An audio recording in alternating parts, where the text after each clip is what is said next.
Bapak kok juga banyak punya burung, itu apa juga perlambang juga sebagai orang Jawa gitu ya? Orang Jawa, Mbak. Kenapa kok orang harus perkutut, pusaka itu kan punya orang Jawa. Nah, perkutut itu juga punya lambang. Apa itu, Pak? Lambangnya itu ya gitu, Mbak. Biasanya wong perkutut itu kalau umurnya masih muda itu nggak boleh. Kalau umurnya sudah umur 50 ke atas itu baru boleh. Sakderenge nglajengaken mirsani video sakjangkepipun, kula aturi kapurih nutul tombol subscribe supados boten ketinggalan video salajengipun. Kagem kemanfaatan video menika monggo dipun like, komen lan ugi share. Mugi panjenengan sedaya pinaringan seger waras, bejo donya bejo akhirat, rahayu rahayu rahayu sagung dumadi. Berarti tadi kan orang Jawa hendaknya ada perlambang atau punya ayam jago, ya, perlambang gambar yang semar. Terus apalagi yang menjadi ciri khas supaya kita itu memang benar-benar menjiwai sebagai orang Jawa? Kalau Jawa Tulen ya pakai Jawa, Mbak.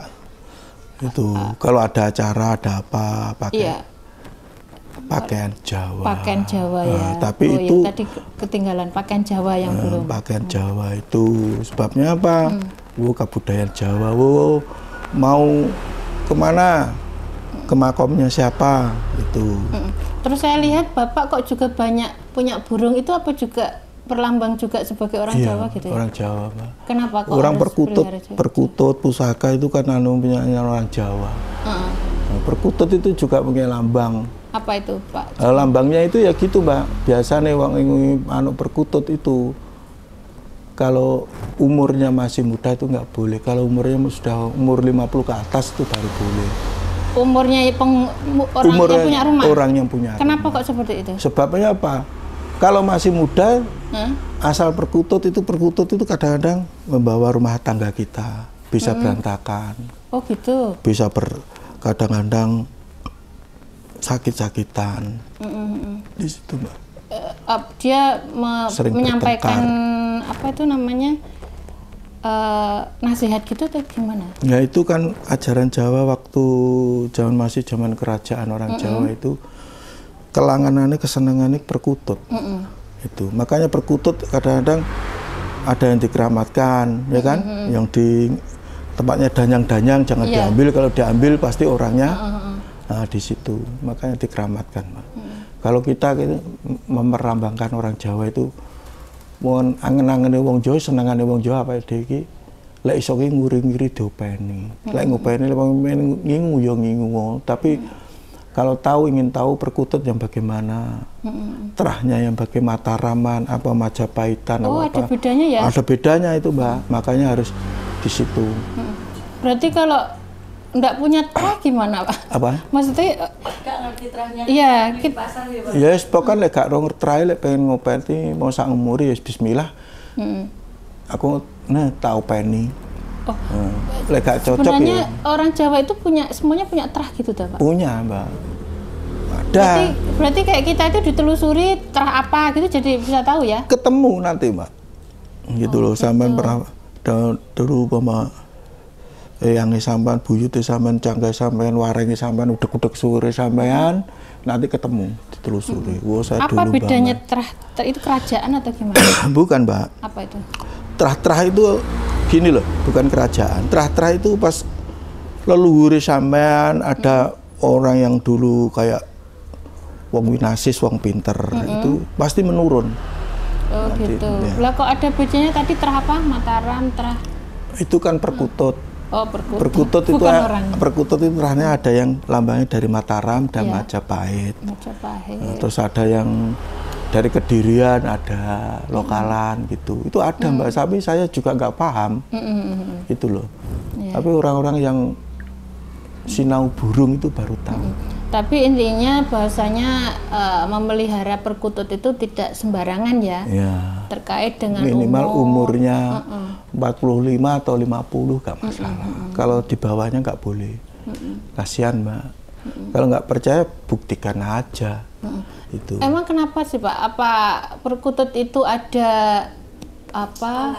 Iya, mistis apa gitu? Ada, Mbak. Perlambang apa gitu? Ada ya? ada. Di situ kan pembawa ada. pesan atau gimana itu? Ya tergantung orangnya ini Mbak. Kadang-kadang ya kalau orang yang paham itu sudah tahu Mbak. Kalau belum paham itu ya itu tandanya rezeki. Kadang-kadang biasanya lancar nggak lancar, ya kan? Rumah tangga yang punya sudah rumah tangga umek aja. Berarti bisa menjadi perlambang yang melihara ya? Iya. Oh gitu. Di situ. Kayak penyampai pesan gitu ya? Ada. Biasanya ini tadi kan. Sampai belum sini mau manggung semua. Sampai tadi malam manggung. Kenapa Pak? Kayak gitu? Biasanya ada mau ada tamu, ada gini. Berarti kita nah, gitu loh. Oh iya itu iya kayak iya. dulu berarti tahu ya. Perjak ya gitu. Kalau dulu zaman perjak kan pohon, banyak perjak ceklek sopo. Iya iya iya. Banyak tamu sopo. Ya enggak taunya nanti kita ada. mau datang itu mereka sudah tahu ya. Iya. Kupu-kupu juga ya Pak ya? Kupu-kupu, wah itu kupu-kupu. Apa artinya Pak kalau kupu-kupu? Kupu-kupu itu lambangnya kita itu gini Mbak, kalau kupu-kupu kecil ya orangnya kecil, kalau lambangnya kupu-kupu besar warnanya gini-gini bagus. Kalau lambangnya ada yang jelek ada, nanti diberitahu. Gitu. Berarti kupu-kupu itu macam-macam Pak ya? Macam-macam. Kalau sing kupu-kupu putih kecil. Nah itu pasti nanti lambangnya gue kayak kadang-kadang itu teman, bolo, itu bawa anak kecil tapi bagus. Kalau kupu-kupunya bisa warna coklat apa pekat itu Pak? Itu tua, orang tua. Ya Pak Demu, ya namanya itu orang tua. Ya pernah Pak D atau lebih umur dari kita. Iya. Tuh. Berarti itu tadi ada burung juga ada. Lah terus Bapak juga saya lihat banyak tanaman juga. Apakah juga menjadi ciri khas bahasanya orang Jawa itu juga menyatu dengan alam kayak gitu? Iya Mbak. Memang seperti itu ya? Memang seperti itu. Ada energi tersendiri ya kalau memelihara tanaman kayak gitu? Tapi bukan asal tanaman. Tanaman apa aja Pak? Ya minimal kita punya satu melati. Melati. Dua kantil. Kantil. Cempaka. Cempaka. Yang harum-harum. Ya? Yang harum-harum itu kalau kita punya mau suguh mau apa, nggak usah gelek kembang iki cukup. Oh ya untuk bawa sesaji ya. Kalau orang Jawa yang tulen Mbak, yang tahu gitu, itu biasanya mempunyai kantil merah dan apa itu cempaka merah. Cempaka merah. Itu ya. Paling tidak 3 itu punya. Itu Mbak kalau dibuat suguh, dibuat sembahyang itu cepat. Iya. Itu loh. Ya, saya punya itu. Ya, saya sudah juga mengamati Pak, makanya tadi cempaka tanya. merah sama kantil, itu kantil merah juga, cempakanya sudah mulai Terus yang burung putih itu apa Pak? Ada burung putih puter. Puter itu lambangnya wong Jawa. Ngelekne wong berbuat elek supaya ojo iso mlebu diputer-puter nih. Oh gitu. Ada maknanya. Saya ngopeni puter salah Pak? Nggak apa-apa. Itu yang nggak boleh perkutut tadi. Perkutut boleh loh. Kalau masih muda belum boleh. Kalau puter itu Mbak, orang yang buat sengaja jelek yang berbuat yang nggak betul itu diuter-uter nih, maksudnya artinya di situ. Bukannya rezeki ini diputer-puter enggak. Nah, itu luhur. Nah, itu tadi kan apa namanya? Ritualnya orang Jawa ya, 7 purnama. Terus kalau orang Jawa kan ada orang Jawa yang murni dari Kapitayan, ada yang selain itu ya, maksudnya yang sudah menganut agama seperti misalkan Islam. Itu ada sholawatannya khusus apa tidak Pak? Sholawat khusus buat orang Jawa? Iya, yang Islam plus Jawa itu. Ada. Seperti apa Jawa. Pak? Aduh. Terus ini, apa benar tuh Pak, kalau orang Jawa itu nggak usah salat bisa waktu kadang ada yang memikirkan seperti itu, nah itu mau diluruskan. Terus sama sholawatnya itu tadi. Orang Jawa itu nggak boleh sholat. Ya, bukan nggak usah sholat. Oh. Nggak usah sholat yang centak-centuk itu loh Pak. Oh, centak orang Islam. Ya, itu sebenarnya gini loh Mbak, salah kedaden. Orang Jawa itu sebenarnya, namanya masuk, namanya Kapitayan itu kan apa Pak? Tempat sembahyangnya orang Jawa kan?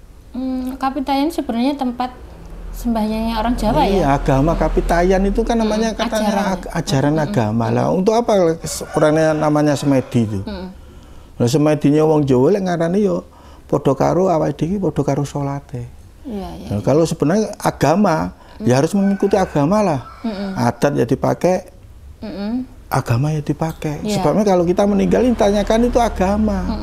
Lah kita itu makanya nguri-nguri gone leluhur, ya ilmu Jawa ya ilmu agama itu dipakai. Kalau kita persatukan, insya Allah kuat. Tambah rasa. Bukannya kalau belajar ngono, wah Islam Jawa kleru. Islam itu tetap Islam, Jawa ya tetap Jawa.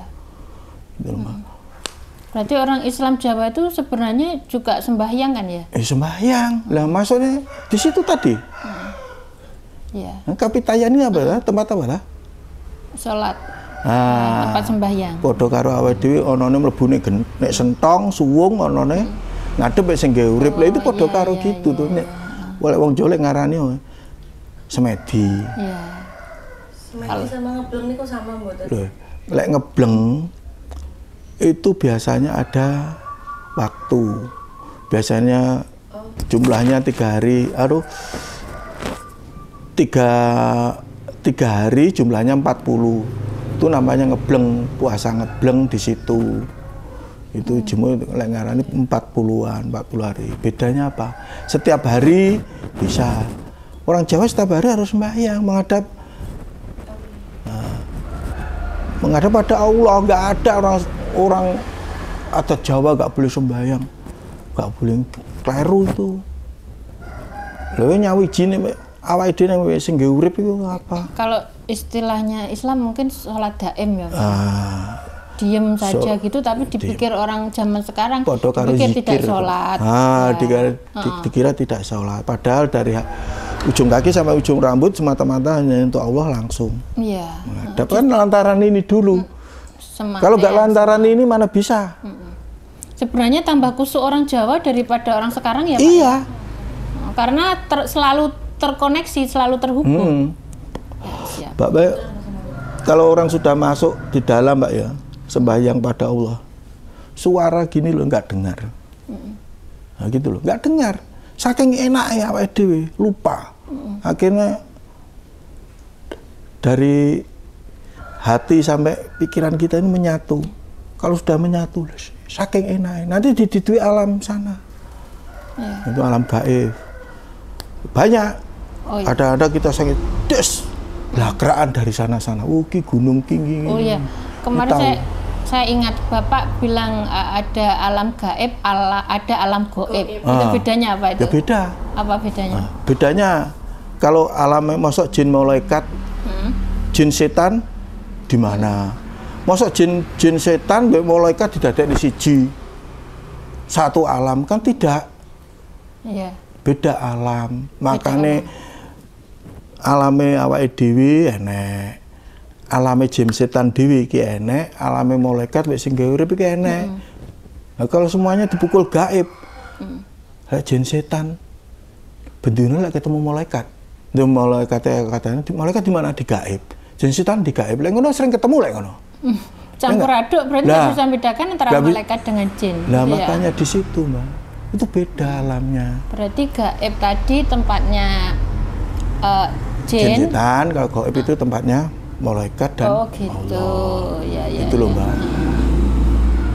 Lah didadekne siji. Ya tetap ketemu. Ya, Tuhan. Kalau Allah itu sudah nggak tahu tempatnya di mana, di alam gaib sana.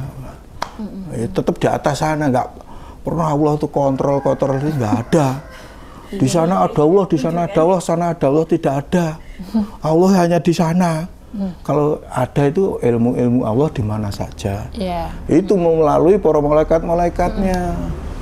Tapi nanti bisa dibedakan ya Pak. Oh ini kan itu sama-sama tidak terlihat antara gaib dan goib. Lah cara membedakan oh ini malaikat, oh ini jin atau setan itu apa? Itu dari sinar, Mak. Dari sinarnya ya? Dari sinarnya. Ada yang jin yang muslim, ilmunya tinggi, itu warnanya tetap putih. Iya, sama, tapi kita mampu lihat. Mampu lihat kalau jin malahan ya? Kalau langsung dari atas itu bahkan kecil, sinarnya seperti las, kita nggak mampu. Nggak mampu. Kalau ini sejenis malaikat ya? Iya, jenis malaikat utusan dari Allah itu sudah nggak mampu, Mbak. Bahkan kita terdiam gini, langsung bertunduk semuanya, tunduk. Itu. Bahkan sinar terang. Kalau kita masih mampu, itu jin, Mbak. Oh, begitu. Nah, kalau dari sana kita nggak mampu. Pun dari hati kita pun nggak mampu, apalagi ini ngelihat, nggak mampu. Lah, melihat saja tidak mampu, terus bagaimana kita akan menyatu dengannya? Lah, menyatu merasakannya. Lah, kita kan sudah tahu loh, kita sudah nggak mampu, tapi kan sana ngejar. Cahaya bisa masuk ke bisa, namanya kan Nur Muhammad itu tadi. Oh, baik. Kebaikan. Sebab kalau kita mampu, masa kita utusan dari Allah kita ndangak gini. Nah, kalau orang Jawa ndangak gini, sopo maneh. Arti maknanya kan, pasti kan orang Jawa mesti nunduk gini.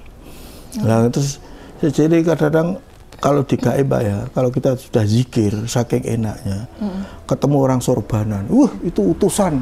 Belum tentu ya, belum tentu, bahkan sorbanan gini-gini belum tentu. Itu pun sinarnya mampu. Kalau orang pakai putih-putih dari wali, dari ini, kok sinarnya biasa, itu jin, Mbak. Kalau memang utusan dari atas, bahkan dia sorbanan, ini mukanya ini bersinar ya. Iya. Kalau mukanya gini, kita harus menunduk. Petunjuk kok kita tahu, kok lihat mukanya ini itu dari jin. Kalau langsung dari Allah itu bersinar semua. Berarti tidak bisa disosokkan ya. Nggak bisa. Kalau dari Allah ya. Nggak bisa. Itu. Kalau masih kelihatan, itu sudah jin. Jin itu pinter, Mbak. Ya? Pinter ya. Betul, demi Allah.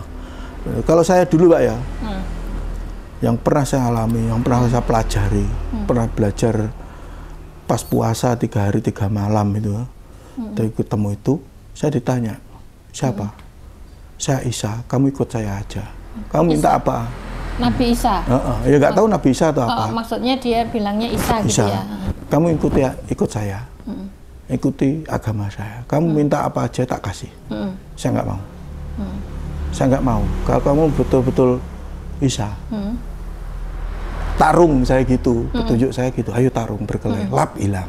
Oh, hilang, nggak berani ya, Pak? Itu adalah jin. Jin, ada jin membo Kanjeng Nabi, Kanjeng Nabi Isa, ngomongnya Isa, entah Nabi entah enggak, itu ngomongnya Isa, saya nggak mau. Lebih baik saya taruh, baru saya mendalami Islam di situ. Nah, cuma jin itu kelemahannya satu. Apa, Pak? Nggak bisa membo sama Kanjeng Nabi Muhammad. Yang lainnya bisa. Di situ, Mbak, yang saya pernah dapat petunjuk, yang pernah saya pelajari. Di situ ya memang betul. Saya kalau biyen mau melok DE, melok agama iki aku bisa sugih. Berarti kalau tapi misalkan betul sugih gak raro. Mimpi ketemu Nabi Muhammad itu bisa jadi memang benar ditemui ya, karena tidak bisa diserupai jin atau yang lain. Iya, Mbak. Iya. Betul. Sebabnya gini, kalau betul nyebutnya Kanjeng Nabi ya betul Nabi. Kalau Muhammad belum tentu Nabi. Oh gitu ya? Iya, siapa gue Muhammad? Mosok. Nah, gitu loh, Mbak. Iya. Siap. Di situ. Dan orang itu pun petunjuk itu pamornya beda. Kalau Nabi itu beda. Legend mau Kanjeng Nabi Isa gitu. Mau betul Kanjeng Nabi Isa itu pasti pamornya kan besar. Iya. Itu jin aja. Jin ingin menyerupai Kanjeng Nabi Isa, makanya kamu harus ngikuti saya. Kamu minta apa aja tak kasih, saya nggak mau. Itu puasa pas 40 hari 40 malam. Itu jumlahnya 3 kali itu. Oh, harus melakukan seperti itu ya? Iya, Mbak. Saya kan tirakat itu banyak, Mbak. Orang Jawa ingin belajar ilmu ini banyak. Saya aja nggak pernah makan nasi hampir 1 tahun.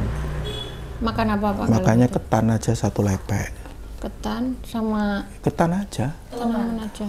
Keleman enggak? Keleman bukan? Enggak. Ya cuma ketan aja itu. Siapa tadi, Pak? Saat ini? Enggak, dulu. Yang dulu masih sebelum penjajakan. Penjajakan, apalagi ingin belajar, ingin tahu apa. Itu sebenarnya untuk meredam hawa nafsu gitu ya? Iya. Maksudnya intinya itu cuma di situ. Iya. Ingin menundukkan hawa nafsu nih, awake dhewe. Perilakunya ada, sifatnya ada. Bukan orang pinter itu bukan Orang winasis itu dilihat dari pakaian. Orang itu jangan dilihat dari rupa lan sandangan. Nah, ngerti ta sampean maksudnya rupa lan sandangan. Wacaane ndowaki tibakno ya ngono kae. Kadang-kadang wong petunjuk-petunjuk itu kalau petunjuknya orang-orang itu orang-orang biasa malah ilmunya tinggi. Kayak contoh kayak yang Nabi Khidir. Hanya Nabi Khidir itu nggak pernah berpakaian kayak gitu, enggak. Ya pakainya pakaian lusuh gitu. Gitu kita sekarang kan tidak tahu, habis lewat sereng itu baunya kayak amis, arus nih. Ya Allah ini tadi Nabi saya. Ya Allah.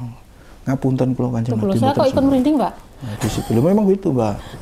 Di situ kalau sudah nyebut gitu. Ya Allah ngapunten kula, mboten ngertos niku Nabi kula. Lah itu gak paham. Iya. Taunya dia sudah lewat baru baunya. Karena terlalu kadang orang melihat dari rupa ya. Iya. Pakaiannya lebih biasa kayak orang. Orang Jawa pakaian teman camping, tapi nggak cuma camping betulan, maksudnya nggak terlalu jelek, nggak pakaian biasa gitu loh di situ. Itu yang pernah saya alami itu gitu, Mbak. Nah, di situ, oh ini sebenarnya habis itu terus malamnya saya tanya, ya mimpi lagi, saya zikir, saya dapat petunjuk, kamu kenapa nggak titen? Kok nggak paham kalau itu nabimu? Kita nggak paham, sebabnya apa? Nggak paham. Yang nuntun ini tadi. Nah, pahamnya kalau sudah ciri-cirinya sudah pergi baru ciri-cirinya oh gini oh, betul kaget. Baru kaget. Habis itu diulangi lagi ya nggak ketemu gitu loh, sulit Pak. Karena memang nggak bisa disengaja ya Pak ya. Nggak bisa disengaja. Kalau ilmu Mbak, yang benar-benar murni, benar-benar ini justru malah nggak bisa disengaja-sengaja. Nggak bisa ditampil-tampilkan ya. Sulit, aneh. Saya kadang-kadang bingung. Gitu loh, itulah kebesaran Allah. Tapi memang nggak bisa misalkan kita ritual tujuan tertentu biar ketemu ini ketemu itu justru malah bisa jadi tidak dikasih ya. Kadang-kadang tergantung yang bimbing aja, yang bimbing kita atau guru-guru kita, gitu loh. Yang bimbing kadang-kadang dia belum pernah ketemu tapi anak buahnya ingin ketemu, akhirnya gitu sulit. Tadi nggak tahu caranya. Nanti kalau kamu ketemu orang ini cirinya ini baru kadang-kadang udah nanti kamu bisa ketemu gini, tapi kita nggak tahu di ciri-cirinya, akhirnya bingung.